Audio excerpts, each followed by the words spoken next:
ராமாயணம் அப்படிங்கிற மிக அழகான இதிகாசத்துல ராமர், சீதை, லக்ஷ்மணன், ராவணன் இவங்க எல்லாரும் எப்படி இந்த இதிகாசத்துல இந்த கேரக்டர்ஸ் எல்லாமே ரொம்ப இம்பார்ட்டன்டா இருந்ததோ அதே அளவு இம்பார்ட்டன்ட் ஹனுமானுக்கும் இருந்தது.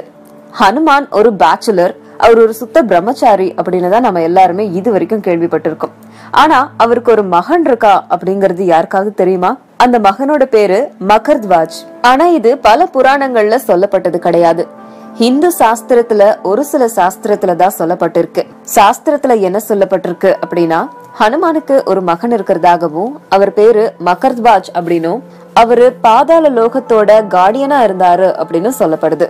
வால்மீகியோட ராமாயணப்படி ஹனுமான் ஸ்ரீலங்காவை எரிச்சிட்டு வெளியில வரும்போது அவரோட பாடி ஃபுல்லா ரொம்ப ஹீட்டா இருந்துச்சாம். அப்போ அத கூல் பண்றதுக்காக கடல்ல இறங்கின அவரோட ஒரு சொட்டு வியர்வை ஒரு மீனோட வாய்க்குள்ளார போயிட்டு அது வழியா பிறந்த மகன் தான் மகர்த்வாஜ் அப்படின்னு சொல்லப்படுது.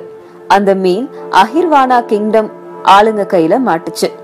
அந்த பேரரசோட மன்னனுக்கு அந்த மீனை மீனவர்கள் பரிசளிச்சாங்க. மீனோட வயிற்ற கிழிக்கும் போது வயிற்றுல இருந்து மகர்த்வாஜ் வெளியில வந்தான். அவனோட வீரம், ஆண்மை இது எல்லாத்தையும் பார்த்து நெகிழ்ந்து போன அந்த அரசன் மகர்த்வாஜ பாதாள லோகத்தோட கார்டியனா நியமிச்சாரு.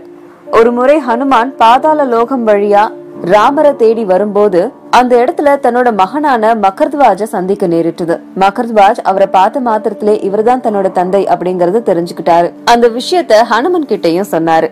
ஹனுமன் இவர் சொல்றது எல்லாம் உண்மையா அப்படிங்கறத கண்டுபிடிக்க தியானத்துல ஆழ்ந்திருந்தாரு. அவர் சொல்றது எல்லாமே உண்மை அப்படின்னு தெரிஞ்சது. எது எப்படி இருந்தாலும் பாதாள லோகத்தை காக்குறது மகர்த்வாஜோட கடமை. அதனால அது வழியா போக நினைச்ச ஹனுமான் கிட்ட சண்டையிட்டாரு. 2 பேரும் சண்டை போட்டாங்க. இறுதியா ஹனுமான் தான் ஜெயிச்சாரு. ஆனாலும் ஹனுமான் தன்னோட மகன் நியாயப்படி நடந்துகிட்டதை பார்த்து ரொம்பவே நெகிழ்ச்சி அடைஞ்சாரு. இந்த மகர்த்வாஜோடைய கோவில் இன்னமும் ராஜஸ்தான், ஜோதாப்பூர் இந்த இடங்கள்ல இருக்கு.